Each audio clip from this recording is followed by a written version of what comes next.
अरे काय नाचायला लागलं येड्यावानी? अरे काय नाही, असंच रोज रोज नवीन कंटेंट कुठून आणायचा. अरे झालं का? अरे चेष्टा करतोय.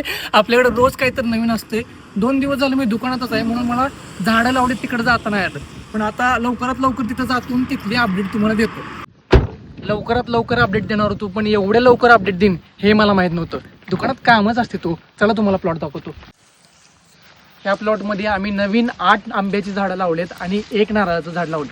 आता तुम्हाला मी झाड कसं लावलं त्याची प्रोसेस सांगतो. अंदाजे 2 फूट मी डबर पाडून घेतलं. त्याच्यामध्ये मी नीम गोल्ड म्हणून एक हे येतं, लिंबाच्या पालाचं जे ड्राईड फॉर्म असतं ते येतं, ते मी टाकलं. त्यात तंबाखू पण होती कदाचित थोडी. ते टाकल्यानंतर मधोमध मी झाड ठेवलं. झाडावरती व्यवस्थित माती टाकली, ते पुरून घेतलं झाड. आणि त्यानंतर हिथं जे आहे ते वर फक्त जरा माती लावून दाबून घेतलं, खालची माती मोकळी ठेवली.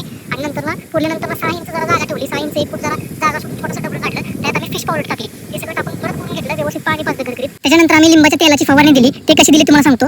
एक पंप घेतला, त्यामध्ये लिंबाचं तेल मिळतं मेडिकलमध्ये 50 ml, ते टाकलं. आणि त्याच्यासोबत आपण ते बाइंडिंग व्यवस्थित म्हणून शॅम्पू किंवा साबण वापरतात, पण आपण ते नाही वापरायचं. आपल्याला शिकाकाही वापरू शकतो आपण. त्याची पावडर करून किंवा पावडर मिळते ते वापरले की फेस तयार होतं, तेल व्यवस्थित मिक्स होतं आणि ते व्यवस्थित स्प्रेड होतं आणि चिटकून राहतं पाडाला.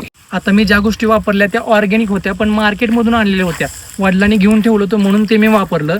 पण आपण ते वापरलं नाही तरी पण चालतं. ऑर्गॅनिक फार्मिंग चांगली आहे, पण त्याच्या पुढला विषय मी आता शिकतोय. ते काय आहे माहिती करून घ्यायचं असेल तर मला फॉलो करा.